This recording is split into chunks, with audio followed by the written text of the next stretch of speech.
Hey everybody, me again, little late night chit chat.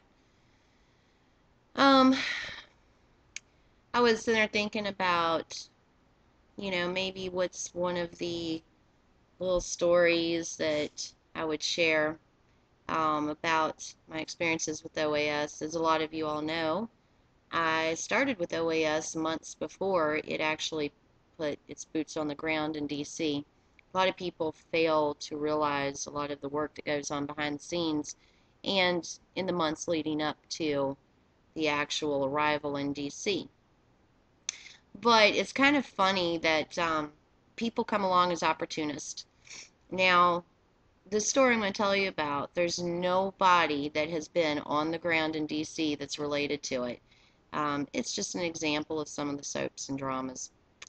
So, we had a campground that we had selected as a good, convenient location in Virginia that campers that wanted to come in could stay at and travel easily to the rally to Camp Liberty on the mall. And very big campground, very nice campground. So we had let the campground know basically ahead of time that, people might be calling and saying, is this the place I camp at for OAS? And we wanted them to be aware of the fact that there could be this influx of reservations coming in for that day. Of course, we weren't sure what to expect. But anyway, there was a woman who was very eager to volunteer and help. She wanted to help with the arrangements of the campers and everything, which was wonderful.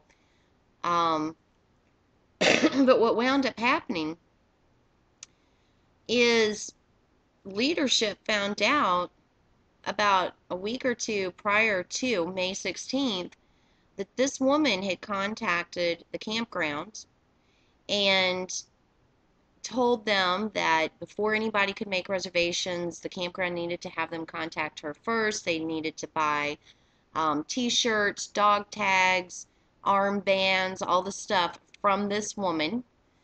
And she told the campground that she was OAS leadership. And, she wasn't leadership. What she was a volunteer, a very needed, appreciated volunteer.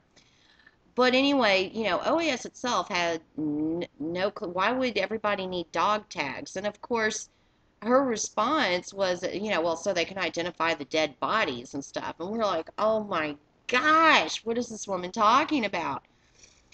But she was trying to have the campground direct people making the reservations to her so they could pay like $35 for this and $10 for that and a $15 processing fee and on it goes. And long story short, when all was said and done, this woman managed to confuse everybody so much. All those deposits that were put down for the campers wound up in this woman's hands, and many people lost a lot of money. Now, the things that I'm talking about, you could call them criminal, obviously, but has to be proven. And that's where, I kind of like it when people use that term on me, truther. Of course, a lot of people reference it towards 9/11 specific, but to me, a truther is when you're looking for the truth about things. And this is a story that I will be digging into further. Now, will I ever tell you the name of the person? Probably not. I'll probably never show you a picture. I mean, unless I'm pushed up against a wall or something, but really, I just want you to know that before we even started in DC, there were people that were trying from every different angle to get their hands on OAS members' monies.